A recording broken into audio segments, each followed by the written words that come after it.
Everyone, and welcome to the next ResiBuild event. Today we're looking at the topic of sustainability in the context of everything which is happening in the industry. I've got here a panel of experts which we're going to be looking at various aspects of it. We're going to be touching on the Future Home Standard. As most of you would know, it was due last week, which hasn't happened. So we're going to start off the conversation just introducing the panelists and move through. As we go through the panel discussion today, feel free to join into the conversation, ask some questions. Your interaction will make a difference to the topics we're talking about. So if you are watching remotely, please join in using sli.do, the website Slido, www.sli.do, and with hashtag ResiBuild, as you can see in the graphic behind. If you ask some questions, we will come to those at some point in the panel discussion and interfeed those with the conversation to talk about. So moving on now to introducing the panels. Perhaps, Alan, if you could start off by introducing yourself. Yeah, many thanks. My name is Alan Stenson. I'm the CEO and founder of Neutral Carbon Zone, which is a carbon measurement and certification platform. And for nearly 20 years now, we've been working with organisations to understand what their footprint is from an organisational, operational and supply chain aspect. And really not to just know what the numbers are, but to know where those emissions are actually coming from, so ultimately they can have a much more targeted and successful journey to net zero. So delighted to be here on the panel, and hopefully we can add at least some insight to the conversation. Thank you very much. Thank you very much. I'm Ben Standing, a partner here at Brown Jacobson. I advise on planning and environmental law. I view this as a really key area which is likely to change, especially in relation to buildings and construction, how they're constructed and the standards that things are constructed to. I also part of a leadership team in relation to making Brown Jacobson greener and all the challenges around having a large organisation and trying to reduce carbon emissions. And I'm really looking forward to getting involved in the conversation today. Hello, I'm Matthew Bailey from Hodkinson Consultancy. I'm the operations director there, so head up a team of specialist consultants. There's about 35 of us. We've been working in this part of the industry for about 30 years now, focusing on complex urban regeneration schemes in primarily the residential sector, working from planning stage all the way through to operational stage on a whole range of energy environmental issues, including heat networks, energy assessments, sustainability assessments, and crucially whole life cycle carbon now as well. David. Hi, Dave Keddy, Director of Cost and Procurement at Quintain, the developer up at Wembley Park. Obviously working on the development side, very much helping to implement all our sustainability agenda and overseeing the day-to-day implementation of the, all that we want to do on new projects. Thank you. And I'm Nick Horton. I'm the ESG Director at Sapphire Balconies. So without further ado, let's jump into the first question, the Future Home Standard.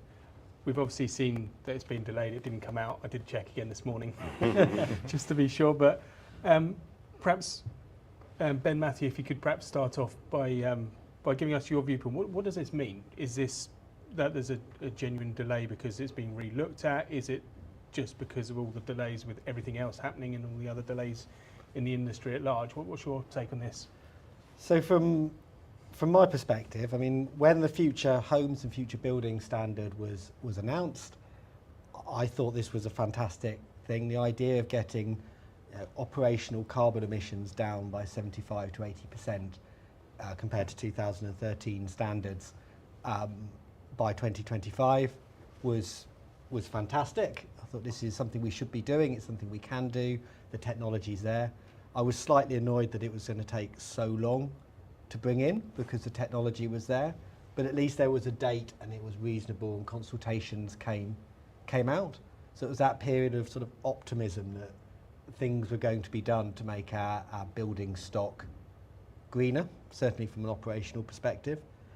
So 2025 has come and we've been told that the finalised standard will at least now come out, even if it's not implemented, by autumn 2025. I thought that would mean the end of October. other commentary has meant at the end of October. It's not here, but it also is not just not here. It's not. There's no sight or sound of it.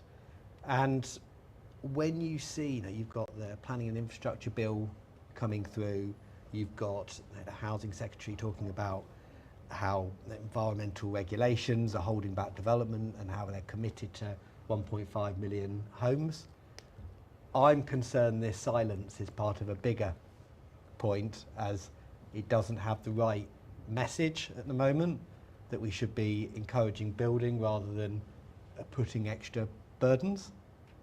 But I'm still very keen that this standard comes in, because it helps make more sustainable buildings and lower cost buildings to run.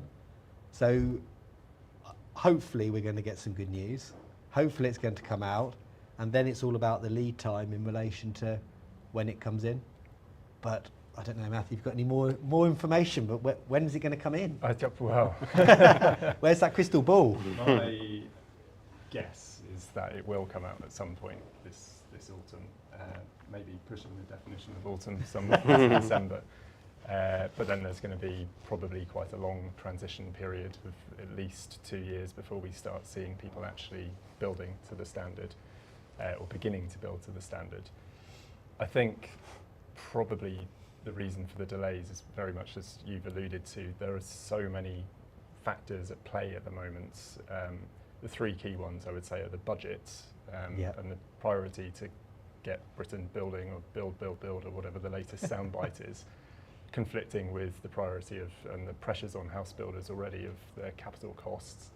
Then you've got the heat network regulations, which are still being consulted upon, are incredibly complex and interlink very, very closely with the Future Home Standard.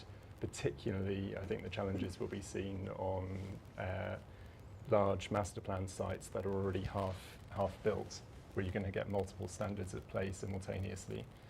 And then you've also got the Building Safety Act and the impact that the gateway process is going to have, or the Future Home Standard is going to have on the gateway process. So those sites which are gearing up for a Gateway 2 submission, looking at the transitional arrangements of the Future Home Standard as writ, those as currently drafted, could really conflict with that and end up causing developers even more delays if they successfully get through Gateway 2. So I can see the headaches that the civil servants and the government have got trying to get this implemented. But like you, I feel the same. It's frustrating because there's such a huge opportunity to develop the industry. I think the industry is more or less ready for a change. You know, we've had enough warning since 2016, but it's the final details, I think, that need to be ironed out to make sure that it actually happens properly and doesn't have to be revised shortly after being issued. And as a developer in the midst of rolling out their master plan, I mean, it is a major planning challenge and a bit of a headache for us in terms of planning, because we've got all our energy centres built, gas-fired, and the potential not to be able to connect to them does create a massive challenge for us, both technically and commercially as well, and how we deal with that. And when you go to say that it's going to create cheaper places for residents, not necessarily, and it's not the evidence that we're getting. And when you've already laid out a lot of capital to put in all this infrastructure for all the right intentions and guided by government in the first place to do this, because we were led to believe that was the most sustainable thing to do, isn't exactly the place that we want to be in at this particular point in time. And just coming to like the gateways, there's such a long planning time required to get to the gateway process now to be able to make that submission, to potentially have new regulations come in that you have to somehow work into your design. And these regulations aren't easy and simple to implement. They're complex and often contradictory. So to get buildings to actually work in an efficient manner is going to be a major challenge. I mean, we're just working through the current regulations at the moment, and it's challenging to get it to all work in an efficient manner. I suppose one of the other concerns as well is that the lack of certainty can often mean, from a wider perspective, inaction, because people will think, well, I don't know what to do, there's no clarity, so therefore I won't do any more than I need to, and I'll go to the lowest possible point of compliance, and that has the danger of slowing down the process for all the wrong reasons. And you know, you're absolutely right, because and the points that you guys made as well in terms of the complexity, it isn't clear. You know, there's a narrative around the cost savings which can be challenged, and I think when people are focusing on that specific, they're sort of potentially not looking at the wider picture and all the other aspects that go into it, and the drive that needs to continue when developers should be looking at future-proofing their setup, so that when legislation does come in, it's already implemented, it's already something that they're doing, and you're not going to be penalised for putting in the investment, putting in the time and effort that you've already put in, and then suddenly that compliance isn't now going to be in the standard, and therefore, hang on a second, why did we do that? When the flip side to that is we don't want to slow down the process in the first place. So identifying where those emissions are coming from, where the challenges lie, what can and can't be done, and then enabling people to be able to incentivize them to understand what that means to everybody else around them, so that we're not slowing down that process. I think this is a very valid points all being made here. And we've obviously got the MHCLG is currently transitioning into running the BSR as well. That's a huge thing for them, obviously. We've got the CPR next year as well. That's a big topic amongst us MHCLG too at present. But the investment needed from various aspects of things is also coming at a time when we've got strong headwinds in the industry. The gateway process is starving a lot of build process, which means there's people which are financially struggling throughout many different aspects of the supply chain. So the timing of this is really difficult, but I guess that really is when the kind of, I can't remember which one of you mentioned the transition period there. That I guess is where the transition is going to be really important to that. But I'm interested to know with things like the development, Quintain are obviously a very proactive company and looking ahead at the future. I know you did it with fibre optics and so on, right at the start of the development, and investing in things which might not necessarily be standard in the industry, but those things need to obviously pay off for people which are investing at an early stage. But it'd be interesting to know kind of with these, with the whole broader conversation of sustainability, is this a pivotal point which we need, or is the good work happening in transitioning and looking ahead at the future and investing in things happening anyway, regardless of the future home standard coming? Look, personally, I think for Quintain, we have ambitions to, net zero by 2040. We started on our sustainability journey, a number of years ago. We're always trying to implement best practice, setting our own targets. So sometimes when we're set with regulations that we're having to achieve in a certain manner that goes against some of our normal practices, it's actually detracting like how we can invest that money most efficiently and in the best way. Just to meet regulations, it's directing investment from where we could be doing things better on the estate that we know best, and how we can decarbonise it at a realistic rate to get us to that ambition. That's a really good point, because I think the one of the biggest stumbling blocks is knowing what's appropriate for your time, effort and resources, and what's going to yield the best success rate. And when you've baselined your footprint and you understand the drivers of that footprint, then that sort of priority list starts to become a bit more obvious. And so much now is being driven by the requirement for information, the desire for information. So most businesses out there, and developers and well, to be honest, most businesses out there are largely the same. The vast majority of their footprint sits in Scope 3, it sits in the supply chain, it sits outside of their control. So when a business makes a decision around procuring a product or a service, that's not just a price implication, it's an impact. Is that helping or hindering my journey to net zero if I commission this product or this service? And that's where I think the big shift is coming. Legislation is one thing, but it only captures businesses of a certain size and certain sectors and so on. It's the thirst for information, because most businesses are realizing that we're not going to get to net zero. We can't even substantiate a net zero claim unless we know what can and can't be done within the biggest area of our footprint, which is outside of our control. So you're absolutely right. It's got to be focused on in a way that's actually going to drive results and is appropriate. There is no one-size-fits-all attitude towards a solution for everyone, but we need to know what we can do, what we can't do, and then we need to make a plan around that. And yeah, being able to engage is absolutely key.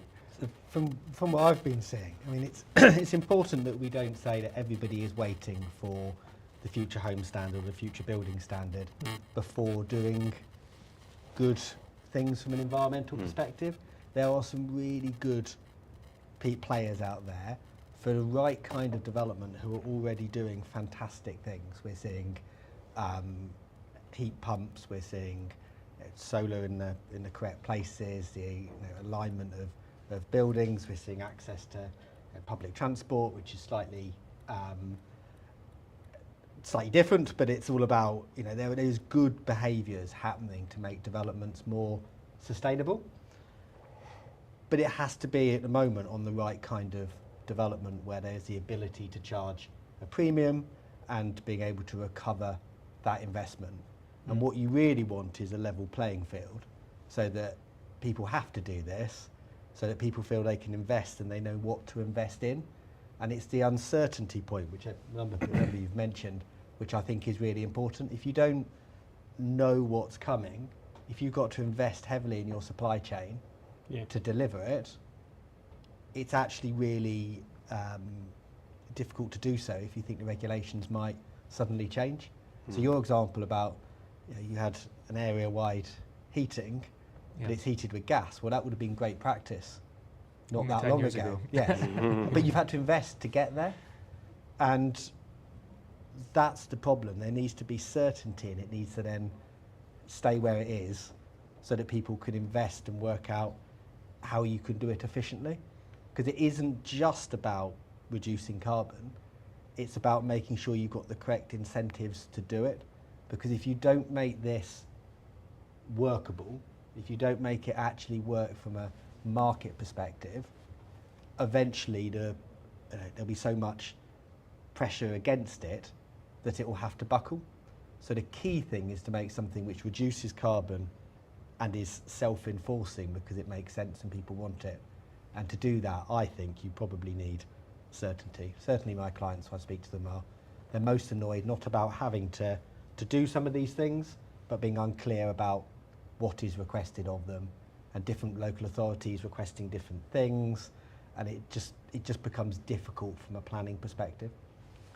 That's a really interesting point, because we were encouraged by many of our customers to report on what percentage of our scope 1 and 2 particularly was actually relevant to their buildings and so on, and all great activities. However, as you mentioned, Alan, our scope 3 is far bigger than our scope 1 and 2. As we started drilling into that with our supply chain, there was people we're close to, the factories we're manufacturing stuff with and so on, which we can encourage into investing into solar. Most of them have got solar and charge points, and we've got electric vehicles and so on, fine. However, the real big part of everything which is associated with our activities, if you like, is the metal which is involved in the balconies we build. And the challenge we've got there is that with extrusions, fine, there's a great network of low carbon solutions you can choose for. Yes, they're expensive, but there are options. When it comes to sheet materials, nobody can give us accurate data around that. It's fairly poor activity. There's not many hydro fueled or sustainably fueled ones.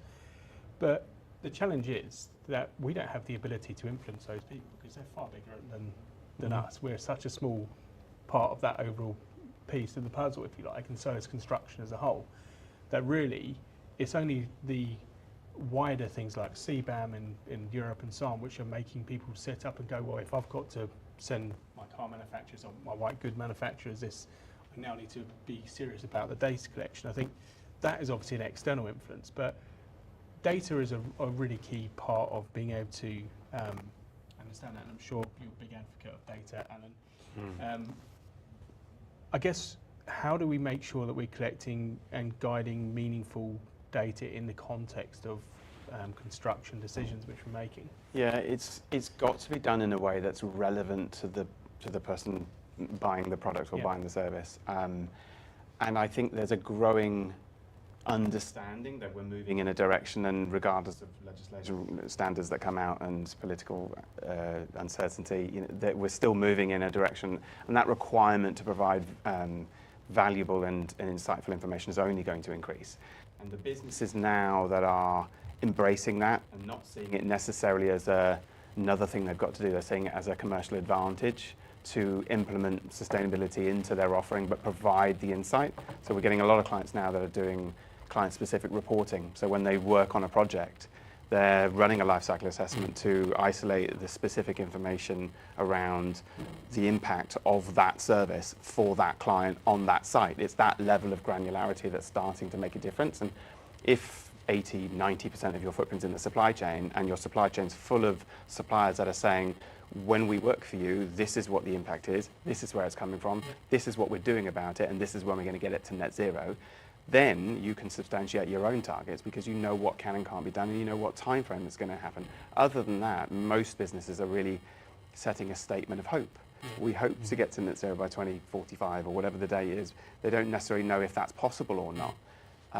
But the reality is we've got to facilitate the ability for anyone who provides us that product or that service, and anyone within that 80, 90% of our supply chain or our outside of control emissions, we need to facilitate the ability for them to give us the information that we need in a way that's relevant and usable for us, so that ultimately they're passing that information on to the end client, for instance, that can say, I look good because I chose this service. And if you're helping people to get from where they are to where they need to get to just by buying from you, that's a commercial advantage, and that's going to help improve things. But naturally, you're then incentivizing all of your suppliers to say, well, actually, we need to be scoring very well, not just on price, but on impact. We need to show that we are a credible and valuable supply partner that is helping to make this transition possible. Because if your customers are sitting there with an influence of 10 or 20% of their own footprint, if you don't do it for them, it's not going to happen for them. So that's the advantage, if you like, that the supply partners have. And obviously that's oversimplifying the scenario, but that's the overall message, is that if you're going to take action in terms of understanding the impact and going into the detail, make sure it's relevant to the people buying from you so that they benefit from the steps that you're taking. And then ultimately that's very likely to lead to more work, either with that client or with any other client that's struggling to think, well, how am I going to get to net zero? They're sitting there thinking, well, most of it's outside of my control, but if you're the supplier that gives them back that control, then suddenly you're very attractive to buy from. David? Yeah, I think we've come a long way in the past 5 years in terms of information that's out there. And you know, as a developer, EPDs is probably the thing I come into contact most of all. 5 years ago, some suppliers would have had EPDs. Now, if you ask the question, most people are on that journey. And the very fact that they're on that journey means that they're actually looking at their supply chain and understanding what their carbon content is and what they can do about it. And now for us, that's empowering us to actually select in part on that basis as well, and work with suppliers that we know are really investing time and energy in reducing that carbon content of the products. And Sapphire Balconies is an excellent example. You've been doing our buildings for the past 10 years, and the reduction in embodied carbon is really meaningful, and it's important for us in reducing our embodied carbon of our buildings, and us being able to set more and more onerous targets for ourselves. It's really empowering us to be able to make more informed decisions by having a wider supply chain to have got that information, so we can make informed decisions. Yeah, it's a really good point, and I think one thing which surprised us as we went through that journey of EPDs and so on is where carbon may sit. So we know that a lot of metal is coming in from Far East or from Turkey or Spain and so on, might be trucked over thousands of miles or shipped over even further. But that is actually a very small percentage. The percentage, commonly when we ask the question to clients, transport is deemed as being roughly 20-25% of what a balcony might be, the perception, but generally it's less than 1% of the overall, and it's that kind of meaningful data which you draw through going through the process of the EPDs and so on, which is much more helpful than just, as you say, having that hope rather than the actual a guiding direction in which you can actually meaningfully reduce it. And I know you guys have done really well with CISC and others opening up that conversation at early stage. You can make meaningful decisions based on the data and the way. Well, it means that we've got a lack of clarity and people don't necessarily know exactly what to do. If they're working with partners that are helping them to make informed decisions because of the steps that they're taking, then that's sort of, it's almost irrelevant what the standard is going to say, because that's good business. You've collaborated together to provide insight that's going to then inform, impact-based decisions. And if you're the supplier providing that, that's really helpful to the person who's about to make that decision. And without that, it's very difficult. You're right. I mean, it's breaking down the specifics. If people have a misconception, and then you can actually evidence that the reality of the situation is this, and then that's really helpful, because then people can start to understand, okay, well, that's an area that is much lower than I thought, but other areas that I actually probably didn't even have on the horizon are significantly higher. What can be done about that? And then it's going to spark the conversation around what steps can be taken. Especially in the context of the Building Safety Act and the new gateway process we've got there. If we've got facade components which we might want to design out the carbon for, that has to be done pre-gateway too. Otherwise, it's a major change. It's going to be have a series of impacts on the development, and may not actually be achievable afterwards because of the nature of funding and various other aspects of that. But EPDs and whole life cycle carbon, we're looking at the whole life cycle, right? I just wanted to do a little rapid fire question, just one or other really, but embodied or operational carbon, what should be the focus, Alan? Oh, you came to me first. I hate to sit on the fence, but both are so valid in different scenarios. I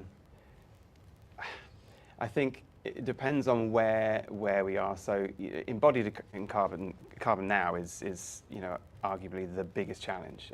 That's where the majority of the emissions are going to be coming from. And understanding. If you don't mind, I'm just going to jump in. We'll quickly go around and get opinions. Okay, so okay, you're on the operational side, right? Yeah. Ben? So I would say embodied, because I think the operational side will end up sorting itself out when we decarbonise our grid.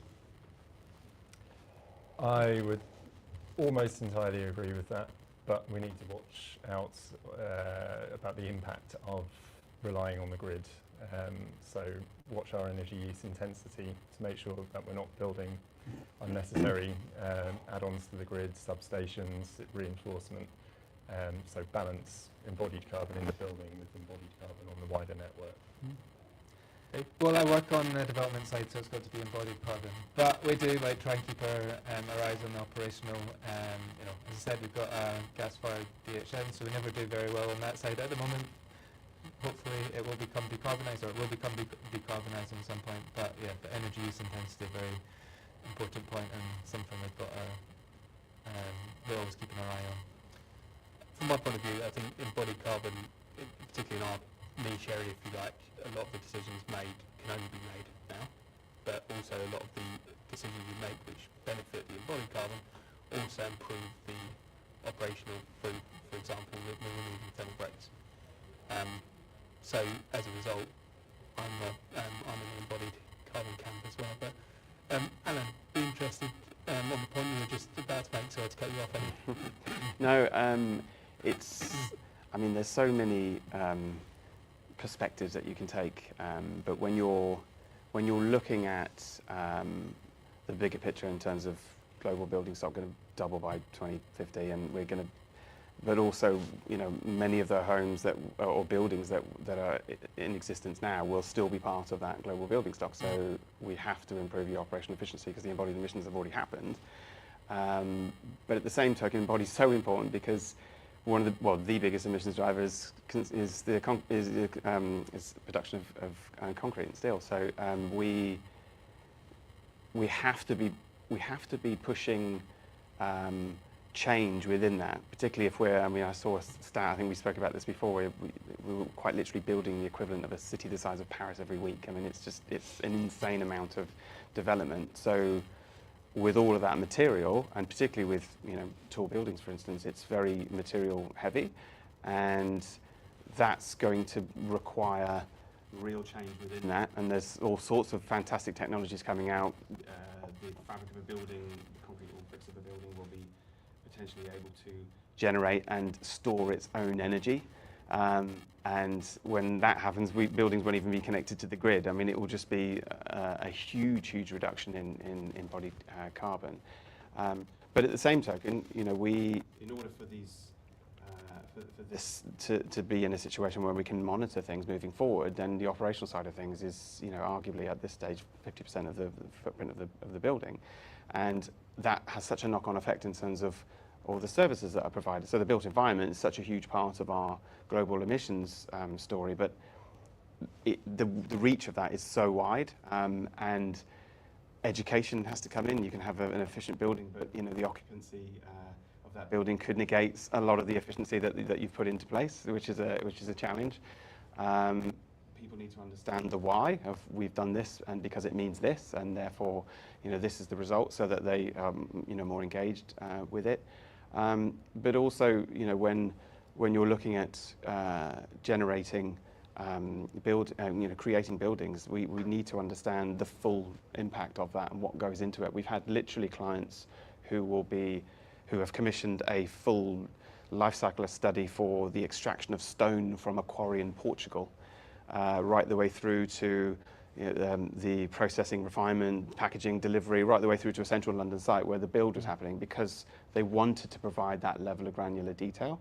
So for the client commissioning the building, that's an aspect that they have absolutely no understanding of, but as a differentiator, they wanted to be able to say that this is exactly what your commission has impacted from the part that we have a responsibility over. So, yeah, it's yeah, I think the further along we get on the embodied journey, which is arguably, certainly at the moment, I would say probably the most important aspect, because that's the part that happens before anyone's even stepped into a building. But the better that gets, the more the shift is going to become from an operational perspective.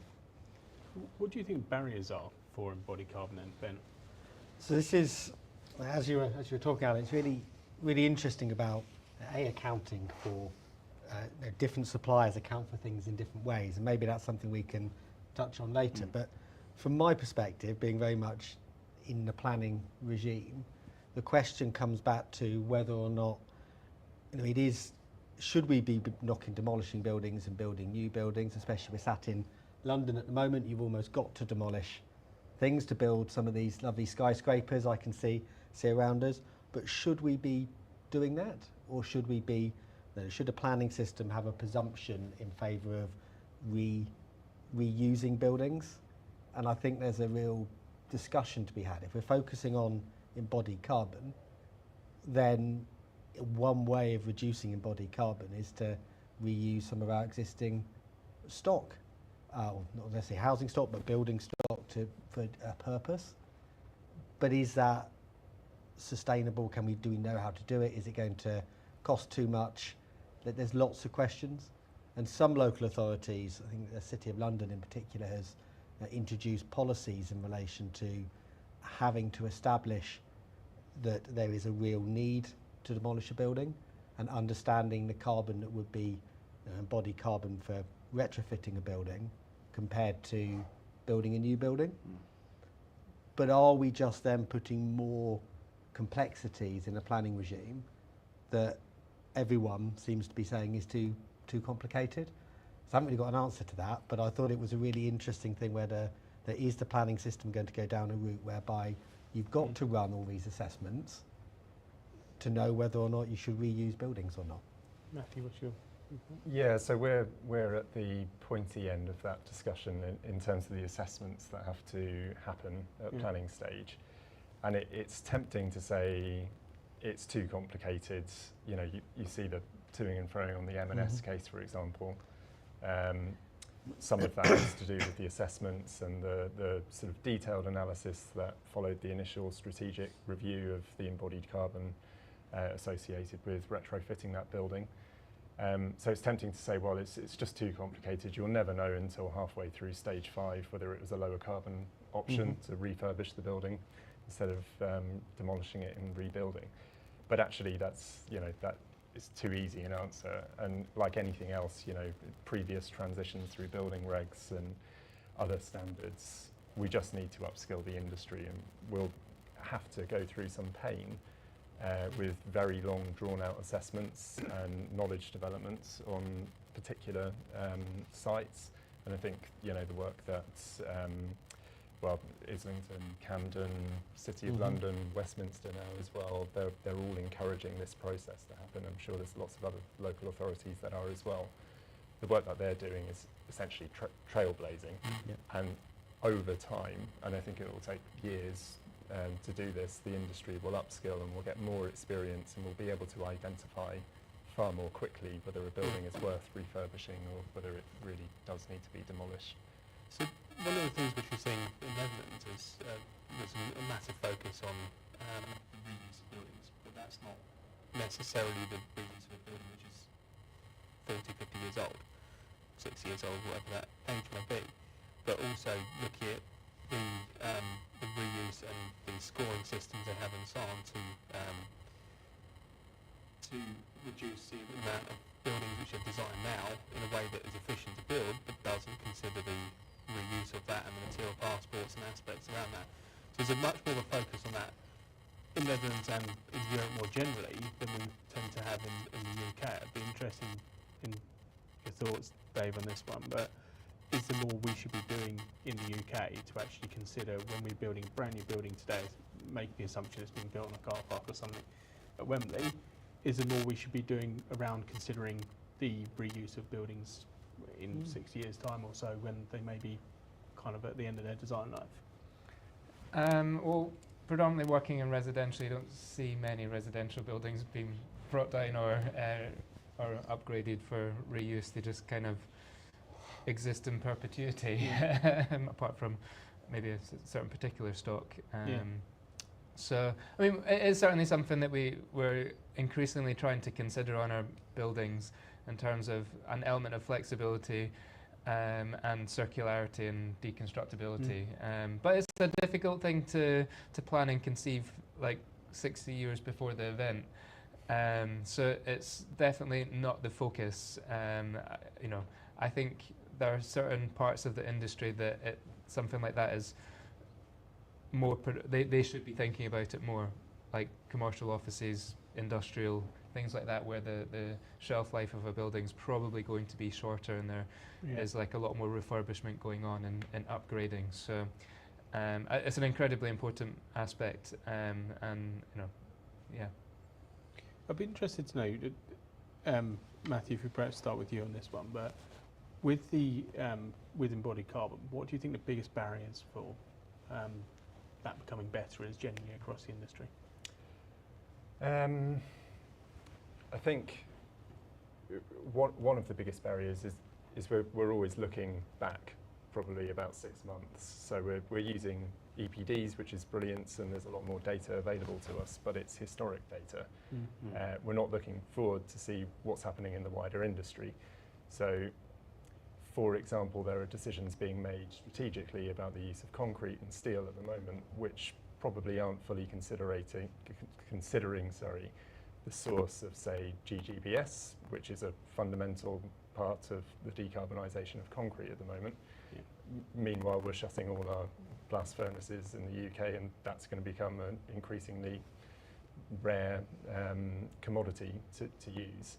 Whilst on the flip side, we're opening lots of electric arc furnace steel plants across the country, which is going to decarbonise steel and start making use of all the waste steel that we're currently exporting, which could make it far more attractive to actually increase the use of steel compared to concrete in the buildings that we're building.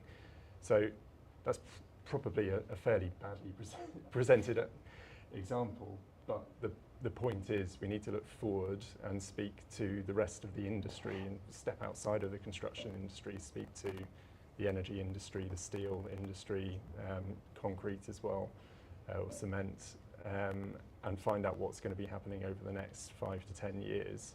So we're not making short-term decisions, because whatever we're doing on the buildings that we're building now, the industry is developing skills and habits around those actions that we're taking, which will become ingrained. You know, we've seen that in so many parts of the building services industry, for example.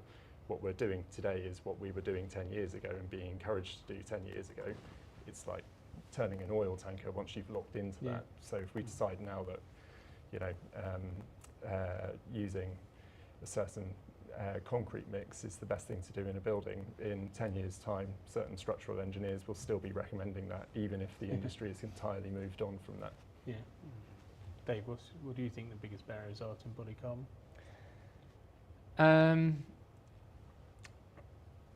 Well, we think we've done quite well in our buildings to date, and the next challenge for us is how we improve on that, because we've got it to a point at which it's really difficult to make more significant gains, and everything seems quite marginal without a change in the industry, like the concrete, or like the metal in the windows, or the glass in the windows. Until the components, the products decarbonise, there's not necessarily very much that we can do to impact on the embodied carbon. So, and we're just trying to keep on top of it. And you know, you're right, GGBS has been an incredibly important part of how we have brought our embodied carbon down in our buildings. So now we're trying to investigate well, what's next, because the GGBS is rarer and it has a higher embodied carbon content now. You know, so we've been trying to engage with industry, both with the concrete manufacturers and the main contractors, and researching low carbon concrete, just so that we are aware of what we can do next, and what's going on. And you know, it's such a complex environment as well, with in terms of insurance regulations, it's difficult to navigate, and that's why you have to put in lots of time and effort to do that. It's not something that's just going to be implemented with the click of a finger, unfortunately, like GGBS did for us in the past. And certainly these data for EPDs takes months to run through and get accurate data which can be verified, and so it's not a simple process for complex products. I mean, also there's an argument around the length. Well, clearly the length of time it takes to create them, but then they need to be more dynamic. You know, if an EPD's done and it's there, and that sits there for 3 to 5 years, and I think if there's an ability to provide more, you know, potentially even real-time data, when you can start to see the difference that a decision makes, or we make a change and it's updated straight away, rather than, because I think a lot of people, from a commercial perspective, they'll commission an EPD, and then maybe a competitor will come out 6 months later and bring out, or a year later even, bring out a new EPD, and suddenly that's now the benchmark, and the original EPD doesn't even have the opportunity to sort of recalibrate or update. So it's again, that's a challenge. People will either not want to do it, or when they do it, they're immediately superseded by something else. I mean, from the suppliers that we're engaging with, some of them, I think you are seeing them update them more regularly now, because as they're putting in the effort to decarbonising themselves, they want to showcase that, don't they? So they have to as well to get that benefit. But then that's a fairly significant cost implication, because then they're having to go through that process again. And that's great. I mean, that's really good news that they're doing it, because that's the whole point of, you know, creating it, to substantiate the difference you've made, because that's going to have a knock-on effect to whoever's buying that product. So that's really good to hear. But I think we should be making that easier for people to be able to do that. Well, one hopes that as the industry is scaling up, that hopefully the cost of getting your EPDs and the timescales for doing it is should reduce, improving as well. Yeah, so, absolutely. Yeah. We've had very similar experiences where, you know, an EPD is even if it isn't based on the most recent data, it is a really good tool to stimulate a discussion and to really get into the detail about what is it that's causing your product to be slightly higher carbon this Yeah. alternative product, and Yeah. what can you do about it? Yeah. And sometimes, the people who are triggering those discussions aren't necessarily the manufacturers, it is other parts of the supply chain. So Yeah. And like maybe sometimes we all get a little bit hung up on what the EPD certificate is actually saying. Like if you're engaging and you're talking to some of these suppliers and you know they're doing things, they probably know what the embodied carbon content is. It might not say it on the EPD. And we have to make those decisions regardless of what it says on the EPD sometimes, because we all we all need to be on that journey and just believe that what we're doing is the right thing. Yeah, absolutely. Well, that's how the industry's changed already, because it wasn't like that even just a few years ago. And now I think people are so much more aware. Yeah. There's a thirst for more information, but there's a need for it because people want the answers. And you're right, a lot of people are so much more genned up on the implications of what they do and what they buy, that's a good thing, because it's pushing things in the right direction. Yeah. So from a legal perspective, getting horribly lawyerly. So you've got a start of change has happened in the last 5-10 years. The industry wants to understand its carbon emissions. The embodied carbon is much better understood now than it was. But how do you get from the position where there is a market for this, but it's not? Now, what are people's motivations for continuing to drive this? Now, is the motivation market forces? Are market forces enough? You spoke about those earlier, about this is how you get a competitive advantage. Or actually, does the law need to step in? And when the law steps in, it'll step in with, say, a regulatory regime. Whether that's something in planning or whether that's something else. And that to me, I mean, I don't know if we want to go into it in more detail, but understanding what needs to be done and the benefit of it and how it will be enforced is key, and data underpins all of that, because the risk with all of this, and we found it with Brown Jacobson, is you can look to reduce your carbon emissions and you can try and get data from all these sources, but actually there isn't a set standard for collecting all of this. Yeah. And it varies. It's feels like a bit like the Wild West in understanding carbon emissions at the moment.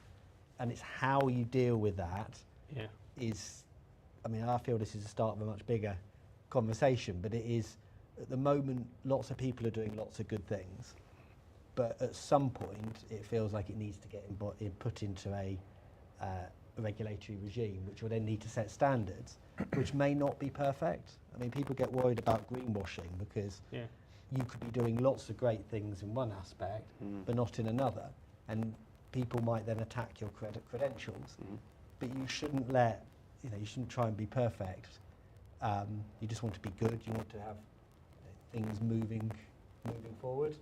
And I suppose there needs to be set standards agreed, whether they're regulatory or just agreed within the industry, to make it so that you haven't got such a large, I suppose, transaction cost between.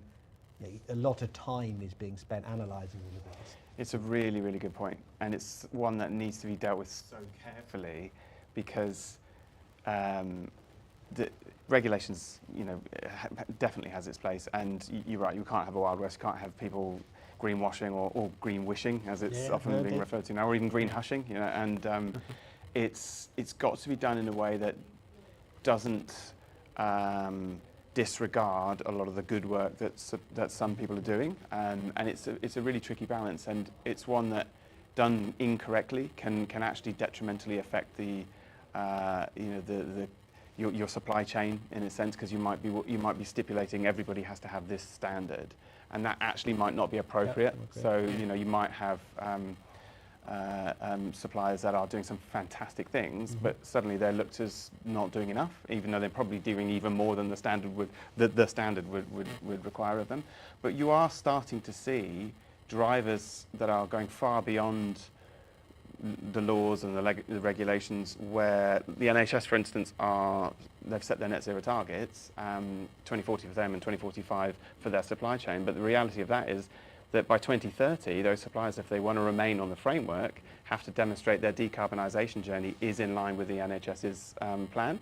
So suddenly we're not talking about 2045, we're talking about 2030. Otherwise, you're not going to be on the framework anymore. And it's that level of priority that's starting to creep in. But we've had some organisations that want a carte blanche approach to how do we score our suppliers, right? Everyone has to have SBTI. And, you know, not knocking SBTI, I mean, that's probably ultimately where we're all going to go at some stage, but that's possibly not appropriate for small SME supply partners. And, you know, I've had to have countless conversations with some of those larger organisations to say that, you know, you're running a risk here of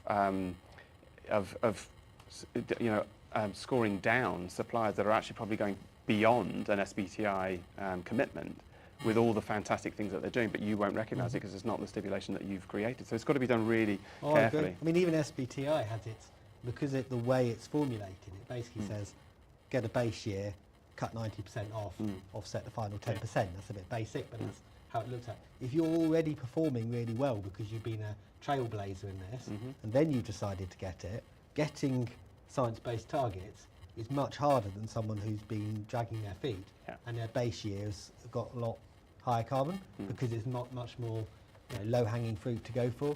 So there's lots of discussion. We are a science-based target approved targets and so on there as well. The reason we went for it was because we saw in the industry claims at the major exhibitions like zero carbon cradle to grave, and you see a metal product there and you think there's no way. Yeah. Right? And you're seeing big claims like we've cut our transport by 70%, fine, it's less than 1% though, so you're making maximum of 0.7% sort of thing. We were seeing claims like that and felt that we needed to go in a data proving way of doing it. So we started off with PAS 2080, 2060. What, for carbon neutrality? Or? Yeah, 2060. 2060, that's right.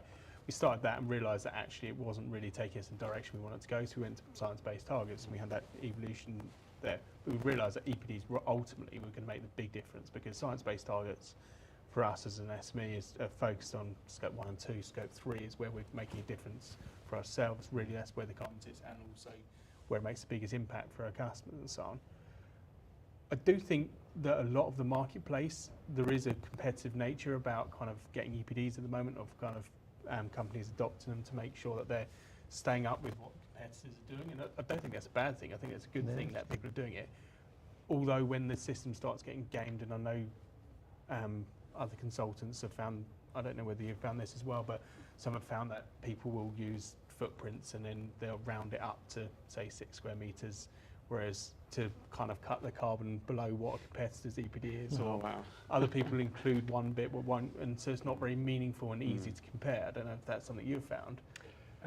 Yes, yeah. I suppose the risk is that you end up not trusting that information. I think at one stage, I'm not sure if this has changed, but the EPD for standard bricks in the country was the same from every possible supplier you could get them from. It didn't matter where you bought your bricks. There's no differentiation, and it just a benchmark. Yeah, exactly. I don't know how that came about, but of course then it becomes meaningless because it does not impact decision making at all. No. So you need to be able to trust in that. There are standards coming, like 2080. PAS 2080 is ideal for a situation like that, because it enables the flexibility required in the approach, but it does ensure verification. So any claim that you're making is and has to be substantiated. So that has obviously clear value. So again, that becomes a commercial value, because if you're providing insight that's 2080 compliant and it's been externally verified, then there's credibility in that and transparency in that. But it should give that diversity of approach. It still enables that to happen. In terms of the second point you made about government stepping in and enforcing things, we're seeing the OPSS has stepped in with glass manufacturers and spent weeks auditing various ones there. They're looking at fire doors and various others, but I appreciate that's mainly from a sustainability point of view. Sorry, from a fire point of view, not a sustainability point of view, and it's a safety piece. But the enforcement of that and the CPR requirements and testing and the CCPI, which are pushing traceability and proving the points being made, are all good things which I think will help with actually improving the level of sustainability information. I do, however, have a bit of a theory that the government should perhaps help incentivise a thing. For example, if people started getting on a new build property if you were buying one with a certain EPC rating or something like that, and you have your stamp duty reduced. That's going to incentivise buyers, which will then incentivise developers and others, and which will incentivise suppliers, because money does talk ultimately on that. But conscious we've had a question here for a little bit on here, sort of links in with the topic we're talking about here. Does the industry generally care enough about sustainability to pay extra for it? Dave, what's your thoughts on this? Well, I mean, I think it's been proven that in many ways sustainability will pay for itself, particularly in the commercial office world at the moment, where often tenants are paying a premium for buildings with high sustainability credentials. In the resi world, it's maybe a little bit more difficult to demonstrate. Do we get a premium as a BTR operator from our residents? Maybe if the building is efficient and there's low bills associated with it, difficult to demonstrate. But you know, at the end of the day, the buildings are assets that are being traded, and whereas again, it's maybe difficult to demonstrate a premium for for being a more sustainable building. These things definitely show up on the due diligence of funders and purchasers. So if a pension fund is coming to look to buy a building, are they going to pay a little bit more for a more sustainable building? One would hope so, and certainly if it's got some accreditations and it's passing all the due diligence with flying colours in that respect, then the price certainly isn't going to come down from the initial offer price. So I think, you know, are they going to pay over and above, like over the odds for sustainability measures? Like, probably not. But I think what we're doing at the moment is probably paying for itself. I think it's interesting that the idea that they wouldn't pay more, but if taking the example of an EPC, and let's not get into the intricacies of whether EPCs are a good metric for sustainability in buildings, but we've seen problems where developers have accidentally strayed into sort of an EPC D rating, and suddenly the value of that property, it's not going up, it's actually coming down, because any investor is going to be very nervous about forthcoming these regulations, even if it's a C, to be honest. You know, there's so much flexibility in those ratings to change over time, depending on the assessor that you've got and the latest methodology. It really can have an impact on value, but it's generally downwards because of a regulation rather than upwards because of, you know, customer demand. So it causes us headaches at times to manage that, you know, as well as looking at all of the other metrics that we're trying to achieve, then looking at what the end customer is interested in, which ultimately is the most important thing, comes into play quite significantly, but only when things start to go wrong or stray off track. From my perspective, I mean, you guys have both said it, it needs to, what is the motivation here? So either it needs to financially stack up, or there needs to be a strong regulatory stick that makes you do it. You think back to the Clean Air Acts when they came in, there was not a financial imperative to do it, there was a problem that had to be solved, and if you didn't comply, the regulatory regime was going to kick in. I don't think we can, if it doesn't financially stack up, it's not going to happen unless you get some regulatory intervention. Hopefully the market will do it. You know, the question is, do developers care? Does the industry care? The answer is probably yes, but to an extent, from what I've seen. Now, I speak to clients who will say, we want to do the right thing, but also we need to make money from this. Yeah. We're not going to do it for free. So that's the key point. It just needs to stack up. Yeah, it needs to be the right motivation. It's also about the when. You know, if we're asking if someone will pay more for something because it's a sustainable product, when do they pay more? You know, are they paying more because the list price is slightly higher, but then ultimately the benefit moving forward is significantly better, so there's a return on investment? Or do we invest in sustainability measures because If we don't, we're going to lose that client. So that has a value. If we don't have everything in place, we're not going to attract investment. We're not going to attract the right staff. I think there's so many different aspects to it. I think traditionally, and you made the point, is that sustainability should be paying for itself. It needs to be part of the fabric of the operation. It needs to form part of every decision that we make. So when we make a decision, we know that we're making it with sustainability in mind. But the flip side to that is, you can be the greenest company in the world, and if you're not making money, that's also not sustainable. And you could be making lots of money, but if you're not making it environmentally or socially responsibly, that's not sustainable. And so it's all about perspective and understanding, I think, the bigger picture. But there's and also what is the value to whoever's buying that product or paying for that service. If it's raising their profile so that ultimately they're going to grow their business, or by spending maybe a bit more initially, they're going to be provided with the material to then satisfy their client and maintain that relationship, and that in turn is going to grow, into more work, then again that has a value, and that's worth maybe spending a little bit more. But ultimately, I mean, right back in 2006, when I'm knocking on people's doors to say, hey, can I talk to you about your carbon footprint, and you just get a blank face, it was very much when you think emissions, think pound signs, and if we can reduce your emissions, we can reduce your cost, and the same thing still applies. It isn't about restricting or stopping things from happening. It's about how we can do that with a lower impact and a greater level of sustainability, and that is commercial as much as it is environmental. Yeah, absolutely. I think that moves us quite nicely on to talking about the procurement sort of aspect of it. And I think backing up what you just mentioned there, Ben, is that the general perception we have on it is that people do care to a degree, but fundamentally the money talks. I'd probably say that we've gone backwards perhaps a couple of years in thinking, because of the complexities and challenges we've currently got with the whole gateway process and the tight situation that puts in, and the competitive nature of any schemes which have been approved, if you like. I think that has put a great amount of pressure onto supply chain and investing in sustainability and so on. However, flip side of that is that actually from a balcony point of view, the good thing is that actually what you do to design out carbon typically benefits the price as well. There are things you can do, for example, I'm seeing some railings on a balcony there.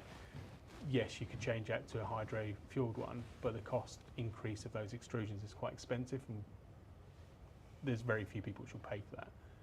However, when you can design out one connection back into the building, you can design out the thermal bridge, you can design out all the waterproofing and fire compartmentation and so on around it. That complexity, that cost, is actually a headache nobody wants anyway. So designing that out will save money and carbon. I know you've been great at doing this in your schemes. But then you reach a floor where you can only take that Exactly. so far. You can only take so much out the balcony before it's not there. It's the ultimate carbon saving. No, Well, I heard this at an event earlier in the year was air is actually one of the most carbon efficient materials, and designing in ways in actually designing structures which will support so you're shipping more air and lifting it is an effective way of doing it, which is interesting. It was in the context of talking about making buildings more sustainable by choosing things like light gauge steel and working with structural efficiency rather than having big factors applied to the designs we're working on and so on. Appreciate it's a complex conversation into in much detail, but from a procurement point of view, Dave, how do you approach procurement, and is there any factors you look at in particular? Well, we try to. We do have key suppliers that we like to work with, who we've got great relationships, and sustainability is probably a key aspect of that. So they're very much on that sustainability journey with us. So we like to keep in touch with them about that, and make sure that they're supporting us. I mean, it is a journey that we're still on in terms of procurement and how we implement it and work with our main contractors right down the supply chain to ensure that we are approaching it in a meaningful way. Our recent projects was probably the best example of that. with the facade system and just what you were talking about in terms of precast panels, hooking on the balconies, getting rid of thermal connections, and really optimizing the structural solution so that the building was just operating in a much better way. And it was really sort of quite eye-opening in terms of how that sort of paid off. Our buildings were circa 500 kilograms a metre squared CO2. We never sought out to necessarily achieve that at the very beginning, but just the way everything came together and being very efficient. I mean, 5 years ago I would never have thought that a precast concrete panel would have been probably the most efficient facade system that we could have chosen. I mean, concrete doesn't sound very eco-friendly, but all credit to the industry and Techcrete in particular and their journey in that. And as I say, that's like testament to how we're very much dependent on our suppliers and the people we're talking to and engaging with early in the process to design these buildings and being able to achieve these targets. Otherwise, you're a little bit clueless until you start getting too far down the process to really have a meaningful impact. Tell us, what would your advice be for anyone, a developer or somebody considering say a master plan in East London, for example, who might be a bit earlier in the stage of development and so on? What would your tips be about kind of making something like that actually happen? Just get started on the journeys and as early as possible. Don't think you'll come to it later in the process. Once you've got your first project under your belt, it's that is the biggest knowledge leap that you will make, actually. Knowing where all the carbon is and how you can make choices to impact on that. And they don't necessarily need to be impact on cost. There are equal products and ways of doing things that have very different carbon outcomes. So once you start on that journey on your second, third, fourth project, you can start to make more meaningful decisions. Often working with similar people helps on that journey as well, because your combined knowledge becomes reinforced. And one of the challenges when you're talking about sustainability and carbon is we're not perfect yet. So some people will do things differently. You ask the same question twice, and the answer might not be the same. So, but having that standard base in which to sort of work from makes it a whole lot easier and a lot more credible. We don't need to be perfect, we just need to be getting better. Yeah, absolutely. Well said, yeah. So, I want to touch on, before we start wrapping up and pulling out some key takeaways, just looking at reasons to be positive. We've obviously seen the delay in this future home standard, as we mentioned. There is lots of challenges, and being realistic about they're not going to go away anytime soon. Theoretically, the deadline for all the delays in Gateway 2 is meant to be Christmas, but I'm not sure which one. But I'd like to start with you, Alan, just looking at kind of what aspects are happening at the moment, what can we be positive about in the context of the whole sustainability conversation for residential buildings in particular? I think it's the general attitude towards taking action. I think I often get asked, are you worried about what's happening in the world of politics and how that's going to affect things? I think we're past that point already, where I think a lot of organisations they don't need anyone to tell them that we need to make change. They're now looking to find that change, and they're much more open and receptive to what needs to be done. And looking at things like the Procurement Act changing recently to the awarding the points to the most advantageous tender. So if you can demonstrate value through the delivery of your service at tender stage, that's going to garner more points than price. So it's that level of change that I think is very, very encouraging, because people now are realising it isn't necessarily, it's not the case across the board, but it isn't just, as it always used to be, the race to the bottom in terms of price. It's now actually we're much more mature on that journey now. I think people realise that that doesn't stack up, so that's very encouraging. And just the general shift in attitude. Procurement is, or rather the entire approach for any organisation has to have a much more collaborative approach, because there's only so much you can do yourself. And I think people recognise that that's a challenge that if they help to solve, that's good for everyone. And that seems to be becoming more the norm now than before. It was like, oh, why would we do that sort of thing? It's, or you don't want me to do anything like above and beyond. Like, I'll just do what I need to do, thanks. And that, I think, has very much changed, which is incredibly encouraging. So I think there's a huge amount of reasons to be optimistic. If you look how things have changed over the last 30 years from a legal perspective in particular, it's gone, the environment and sustainability has gone from being swampy hugging trees to something much more real. I mean, the fact that something like biodiversity net gain has come in, despite all its problems, we could have a whole session on that, but the fact that it's come in at all shows how attitudes have changed and how problems can be resolved. I mean, I've heard today lots of innovations in technology, which have been fantastic. Concrete becoming less carbon intensive. This is exciting, this is good news. We've heard about supply chains, and supply chains are how a lot of change is going to be driven. I mean, the EU a lot of the directives are based around this, but getting the data, reporting the data, and having it as part of a supply chain is key. As an organisation, as Brown Jacobson, we're impacted by this. We're being asked for it, and then we're also asking our suppliers to be greener. This is a process which is happening across the board, and is a reason to be really positive. I think we can do it. There's things that are working well, things which aren't, but I think people are interested. We're beginning to get the data. I mean, when we started at Brown Jacobson trying to be greener, trying to get my half-hourly energy use data was incredibly difficult because of the way that the leases and the contracts were set out. No one had thought about it. Whereas everything we sign now, and we deal with our real estate team, this is what people want.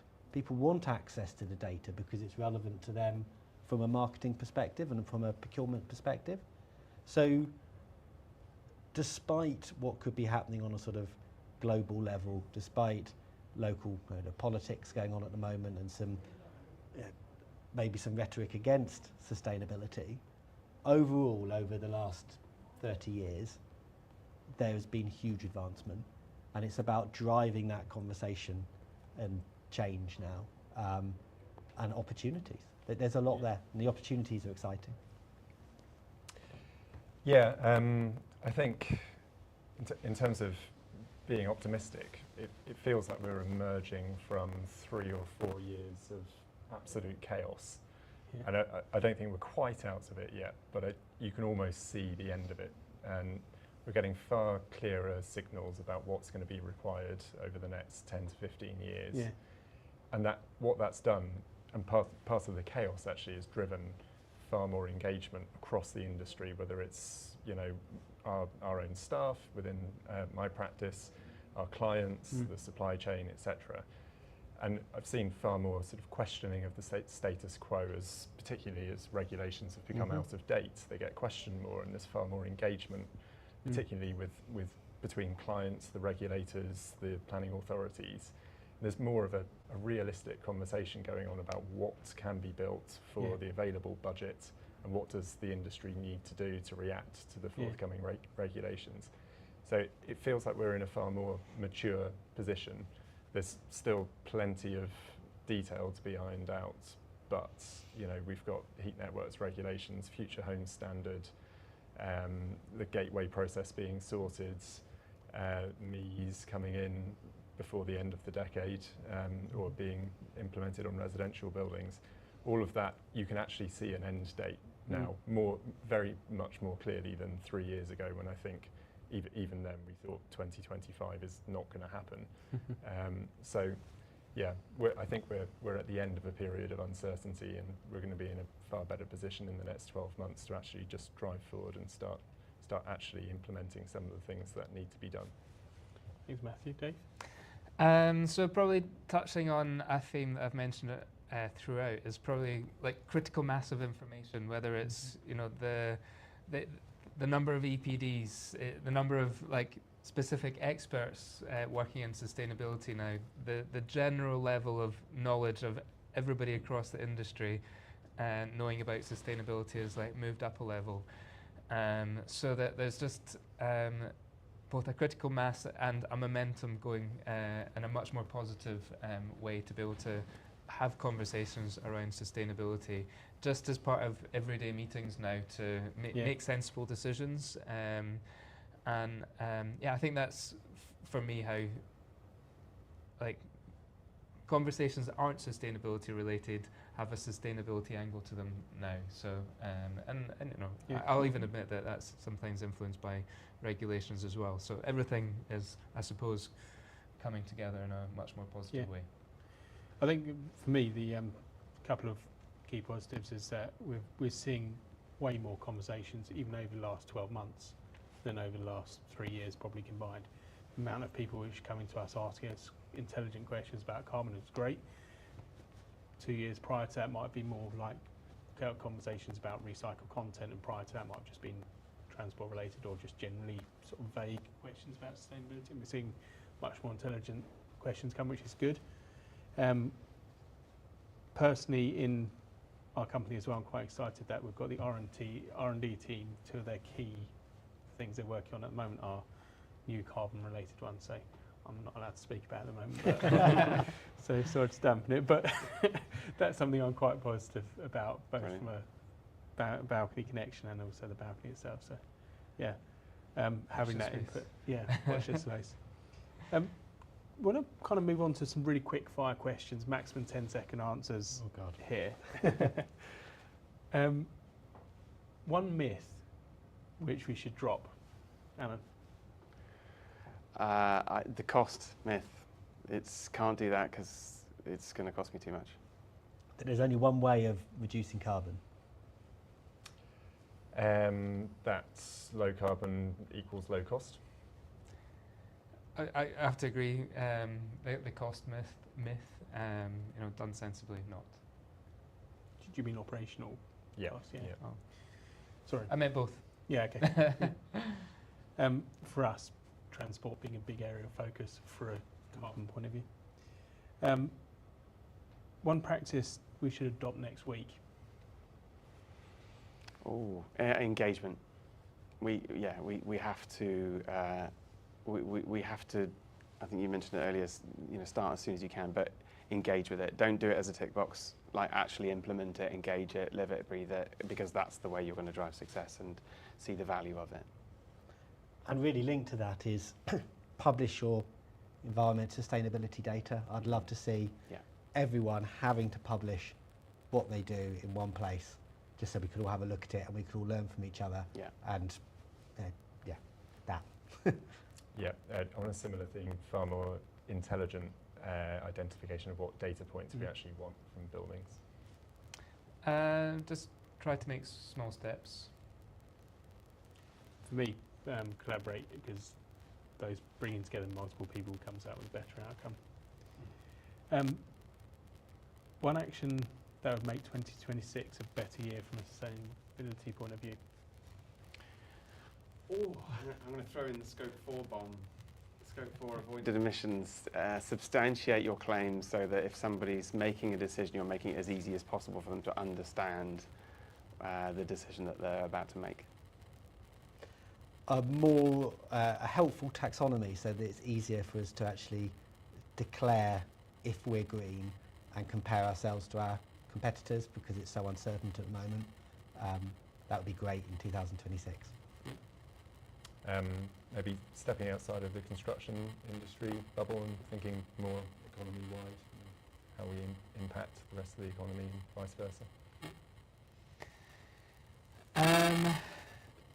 Just clarity from government on any future standards and how they relate to the past. I might have just opened that one up as small one as well. Maybe also the working together of different countries and on in a more holistic manner, taking a wider viewpoint. Appreciate the challenges in every country, but there's so much good work happening across the board, Definitely. which we could benefit from here in the UK. So to wrap up, Alan, I'd be keen on you telling us what's your key takeaway for today. I would say in the absence of clarity and the standard coming out and people knowing explicitly what they should be doing, don't allow that to promote inaction.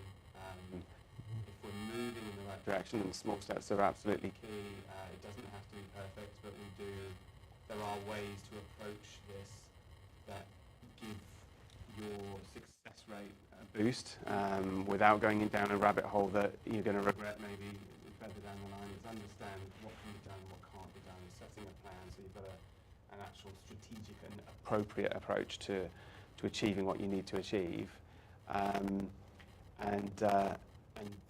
wherever possible, drive value through what you do. If you're taking the steps and engaging with this, if everybody within the value chain is benefiting from the actions that you're taking, that's going to be good to promote and move things forward. Full stop. So, from my perspective, listening to everyone today, I think the key takeaway is to be optimistic. I like that part of it, and everyone's saying that there is good stuff to look at, and things are happening and things are changing. Don't let perfect be the enemy of the good. I think we've all mentioned the fact that there is lots of uncertainty, but that doesn't mean we don't do anything. And it's very tempting to say this is hard.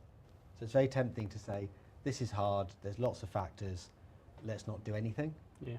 But actually, what I take away is that the industry isn't against this. What's important is there being some clarity and reasonable expectations on what should be done.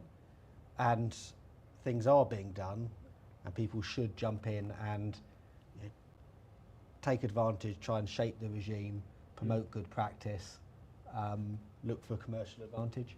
But there are lots of reasons to be positive, and that's my key takeaway. Yeah, I think the optimism is definitely a takeaway, because a lot of discussions in the industry inevitably descend into moaning about uncertainty, and of course it does, because it does have a real impact on all of us. But actually taking the time to look back at where we were even just 5 years ago, and seeing how the industry has adapted, the amount of data, the amazing knowledge that we're developing, learning lessons from that. And then really trying to encourage people not to shy away from challenges in the future. Say, the conversation around retrofitting and those huge studies that are going to have to go on. If we can do that in a relatively safe environment where we acknowledge that there's a lot of uncertainty, but we don't shy away from the challenge of trying to get to the bottom of it, I think the industry will be in a far better place in a couple of years' time. Okay. Uncertainty can be a little bit over-dominating at times, and what's been good talking about it now is just that optimism and being able to reflect on it is something that we always need to keep on reminding ourselves, and that the good things, there are a lot of good things being done, not to say that we shouldn't be doing necessarily a lot more, but we're making a good start and we're getting there. Great takeaways. Certainly mine echoes that as well. I think the challenges are very real. We've got some major issues in the industry, the challenges the government are facing more generally as well, and that gives incredibly tough headwinds. Not that it's necessarily different from other countries, but with all that doom and gloom, there's so much positive, and there is still progress. And that progress isn't being driven yet by things like the Future Home Standard. It's being driven by the momentum which has been built over the last few years, and it's good to have that momentum and to be continuing those conversations, but also the positive collection of data and the many conversations which are happening off the back of that for the moment as well. And it's good to see what potential there is for the next few years as well in particular. But that brings us to the end of our time now. We'd like to thank the audience for joining us today on this important discussion about sustainability in taller buildings in the context of everything which is happening in the industry. Thank you very much for joining us. The next release from ResiBuild will be a podcast from Sean Weston, who's the director of Western Homes and British Offsite. If you haven't already joined and subscribed to the podcast, go to YouTube or Spotify or wherever you find your podcasts. In the meantime, thank you for joining us and goodbye.